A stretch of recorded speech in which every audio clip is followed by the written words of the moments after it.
Hello दोस्तों, तो देवभूमि ज्ञान दर्शन में आपका बहुत बहुत स्वागत है। तो आज हम देखेंगे कुछ प्रश्नों को। तो चलिए स्टार्ट करते हैं। तो जो हमारा पहला प्रश्न है वह है, हीराकुंड बांध किस राज्य में स्थित है। तो आपके पास है भैया 4 ऑप्शंस और आपको दिया जाता है कुछ समय। तो देखिए इसमें जो हमारा सही आंसर है वह है आपका ऑप्शन नंबर बी, उड़ीसा। इसमें हमारा सही हो जाएगा, उड़ीसा में है। अब बढ़ते हैं आगे की ओर। अगला प्रश्न है, लाला लाजपत राय जी द्वारा स्थापित वंदे मातरम एक दैनिक था। तो आपने बताना है भैया। तो आपके पास है 4 ऑप्शंस और आपको दिया जाता है कुछ समय। तो देखिए इसमें जो हमारा सही आंसर होगा वह होगा आपका ऑप्शन नंबर 4, उर्दू इसमें हमारा सही है। उर्दू का दैनिक था ये आपका। अब बढ़ते हैं आगे की ओर। फिर जो हमारा अगला प्रश्न है, निम्नलिखित हिमालय की चोटियों में से कौन सी चोटी सुदूर पूर्व में स्थित है। तो आपके पास है भैया 4 ऑप्शंस और आपको दिया जाता है कुछ समय। तो देखिए इसमें जो हमारा सही आंसर है वह है आपका कंचनजंगा। ऑप्शन नंबर 3 इसमें हमारा बिल्कुल ही सही हो जाता है। अब बढ़ते हैं आगे की ओर। अगला प्रश्न है, 1907 में कांग्रेस का वार्षिक अधिवेशन कहाँ आयोजित किया गया था। तो आपके पास हैं 4 ऑप्शंस और आपको दिया जाता है कुछ समय। तो देखिए इसमें जो हमारा सही आंसर होगा वह होगा आपका सूरत। ऑप्शन नंबर बी इसमें हमारा सही हो जाता है। अब बढ़ते हैं आगे की ओर। अगला प्रश्न है, भारतीय प्रतिभूति और विनिमय बोर्ड सेबी की स्थापना वर्ष 1988 में गैर सांविधिक निकाय के रूप में हुई। इसके बाद इसे सांविधिक निकाय के रूप में स्थापित किया गया। तो इसे स्थापित किया गया था वर्ष 1992 में। ऑप्शन नंबर बी इसमें हमारा सही हो जाता है। बढ़ते हैं आगे की ओर। अगला प्रश्न है, राष्ट्रीय डेयरी विकास बोर्ड अधिनियम वर्ष में लागू किया गया था। किस वर्ष में लागू हुआ था यह आपने बताना है। तो आपके पास हैं 4 ऑप्शंस और आपको दिया जाता है कुछ समय। तो देखिए इसमें जो हमारा सही आंसर होगा वह होगा आपका ऑप्शन नंबर बी, 1987 में। 1987 में। अब बढ़ते हैं आगे की ओर। अगला प्रश्न है, सुदर्शन झील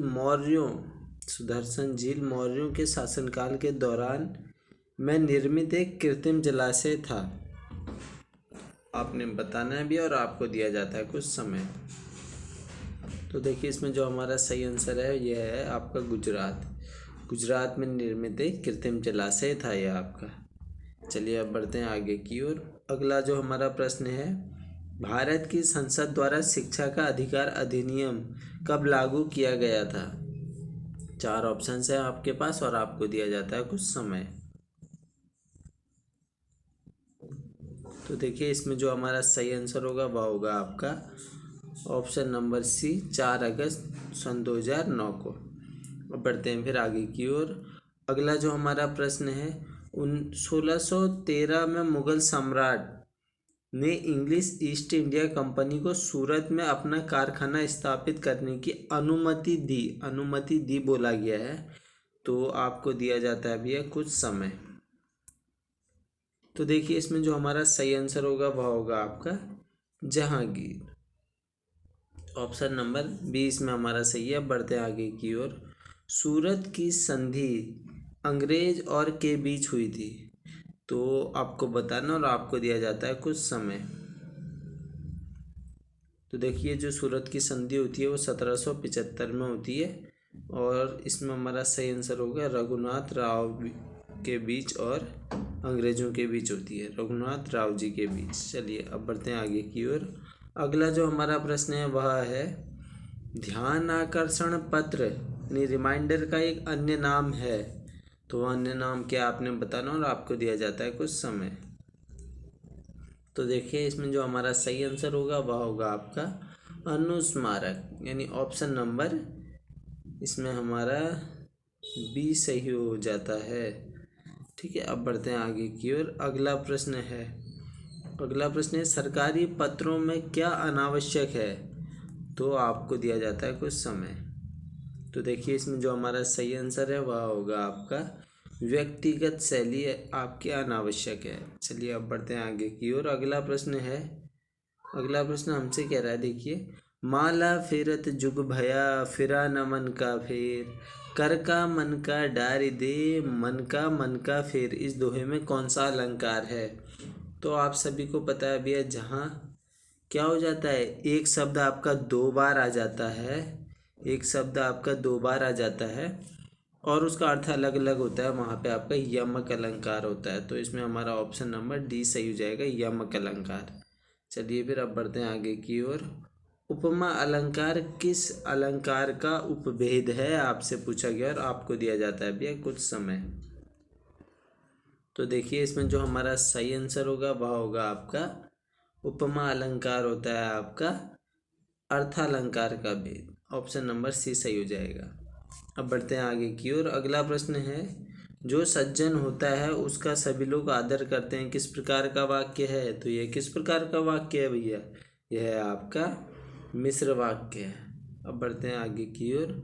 अगला प्रश्न, पुस्तक बाजार में बहुत महंगी थी इसलिए पुस्तकालय से ले ली, आप सभी को पता है यह हो गया आपका संयुक्त वाक्य। अब बढ़ते हैं फिर आगे की ओर।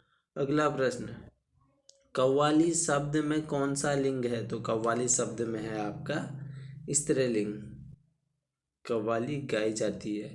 अब बढ़ते हैं आगे की ओर।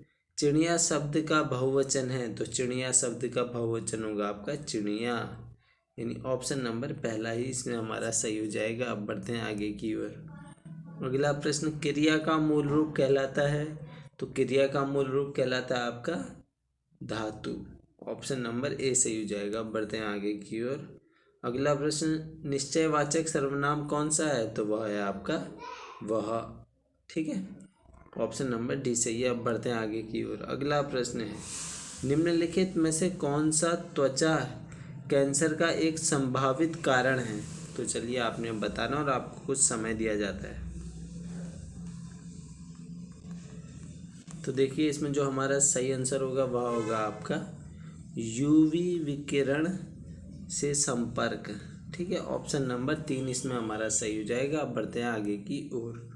अगला प्रश्न, निकट दृष्टि दोष या मायोपिया, निकट दृष्टि दोष या जिसे हम मायोपिया भी कहते हैं, को किस लेंस का प्रयोग करके ठीक किया जा सकता है। तो आपने बताना और आपको कुछ समय दिया जाता है। तो देखिए इसमें जो हमारा सही आंसर होगा वह होगा आपका अवतल लेंस के द्वारा, ठीक है। तो चलिए फिर अब बढ़ते हैं आगे की ओर। अगला जो हमारा प्रश्न है, न्यूटन का पहला गति नियम संकल्पना देता है। तो आपने बताना और आपको कुछ समय दिया जाता है। तो देखिए इसमें जो हमारा सही आंसर होगा वह होगा, उसे हम कहते हैं भैया जड़त्व का नियम, ऑप्शन नंबर पहला इसमें हमारा सही हो जाएगा। अब बढ़ते हैं आगे की ओर। अगला प्रश्न है, एनीमोमीटर क्या मापने का काम करता है। तो जो आपका एनीमोमीटर है वो क्या काम करता है आपने बताना है और आपको कुछ समय दिया जा रहा है।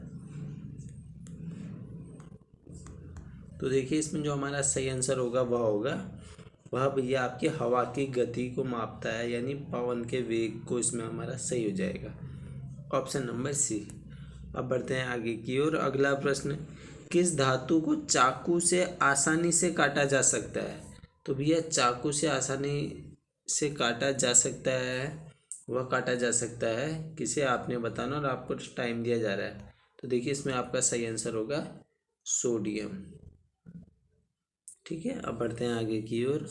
अगला जो हमारा प्रश्न है वह है, विद्युत का सर्वोच्चतम चालक है, आपने बताना है भैया चालक, तो आपको कुछ समय दिया जा रहा है। तो देखिए इसमें जो हमारा सही आंसर होगा वह होगा आपका सिल्वर, ऑप्शन नंबर ए इसमें हमारा सही हो जाएगा। बढ़ते हैं आगे की ओर।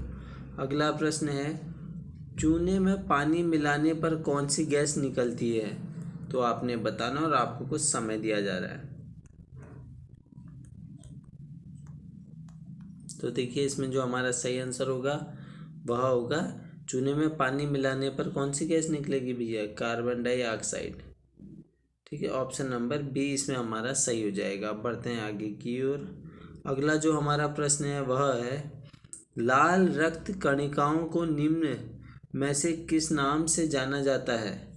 लाल रक्त कणिकाओं को निम्न में से किस नाम से जाना जाता है भैया? वह जाना जाएगा किस नाम से, आपने बताना है। तो देखिए इसमें जो हमारा सही आंसर होना चाहिए था वो होना चाहिए था आरबीसी, रेड ब्लड सेल्स। चलिए बढ़ते हैं आगे की ओर। अगला प्रश्न है हमारा, एनीमिया रोग होने पर शरीर में किस चीज़ की कमी हो जाती है? तो आपने बताना और आपको कुछ समय दिया जाता है। तो देखिए इसमें हमारा सही आंसर क्या होना चाहिए था, कंफ्यूज नहीं करेंगे। अगर आपको ऑप्शन में नहीं दिया है कि भैया आयरन की कमी, ठीक है, आयरन की कमी अगर आपको नहीं दिया है, क्योंकि क्या होता है ना, देखो आयरन की कमी होती है शरीर में और फिर उसी के साथ साथ हीमोग्लोबिन की भी कमी हो जाती है। ऑप्शन में दिया है रक्त में हीमोग्लोबिन की कमी, तो ये हमारा सही होना चाहिए था। ऑप्शन नंबर पहला सही है।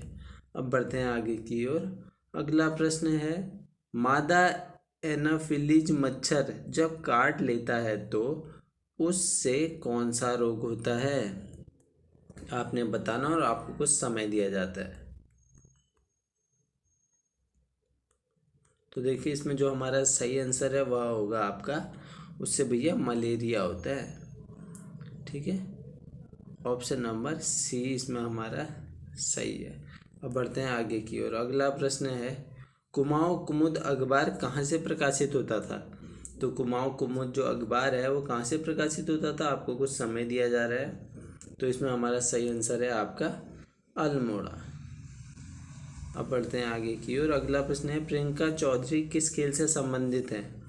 तो आपको कुछ समय दिया जा रहा है। तो देखिए इसमें जो हमारा सही आंसर होना चाहिए था वह होना चाहिए था बॉक्सिंग। ऑप्शन नंबर बी इसमें हमारा सही है। अब बढ़ते हैं आगे की ओर। अगला प्रश्न है, तराई क्षेत्र का प्रथम समाचार पत्र किसे माना जाता है? तो आपने बताना और आपको कुछ समय दिया जा रहा है। तो देखिए इसमें जो हमारा सही आंसर था वह था आपका जन जागृति, ठीक है ना, जो कि 1955 में काशीपुर से आता है। अब बढ़ते हैं आगे की ओर।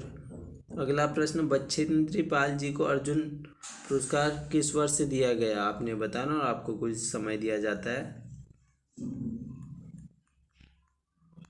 तो देखिए इसमें जो हमारा सही आंसर होगा वह होगा वर्ष 1986 में। अब बढ़ते हैं आगे की ओर। अगला जो हमारा प्रश्न है वह है, गंडकी नदी का संबंध किस जिले से है? तो आपने बताना और आपको कुछ समय दिया जा रहा है।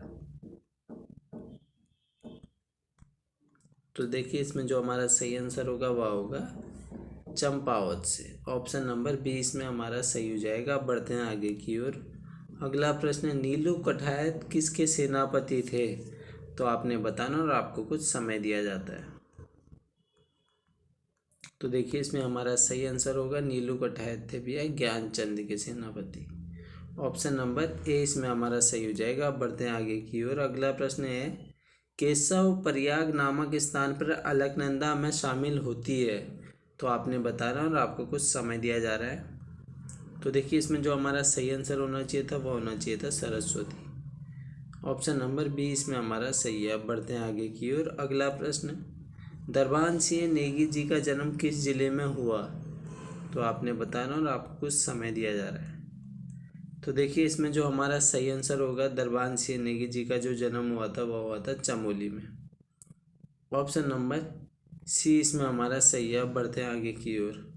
भीम अकेला किसकी रचना है? तो आपने बताना है और आपको कुछ समय दिया जा रहा है। तो देखिए इसमें जो हमारा सही आंसर होगा वह होगा आपका भीम अकेला है विद्यासागर नौटियाल जी की रचना। अब बढ़ते हैं आगे की ओर। अगला प्रश्न है, निम्न में से कौन सा वाद्य यंत्र नहीं है? तो आपको कुछ समय दिया जा रहा है। तो देखिए इसमें जो हमारा सही आंसर होगा वह होगा तंगड़ी। तंगड़ी एक आपका आभूषण है। तो आशा करता हूँ इस वीडियो से आपको थोड़ा बहुत ज्ञान मिला होगा। अगर थोड़ा भी ज्ञान मिला है तो वीडियो को लाइक कर देना। अब करते हैं वीडियो को यहीं पर समाप्त। चलिए, धन्यवाद।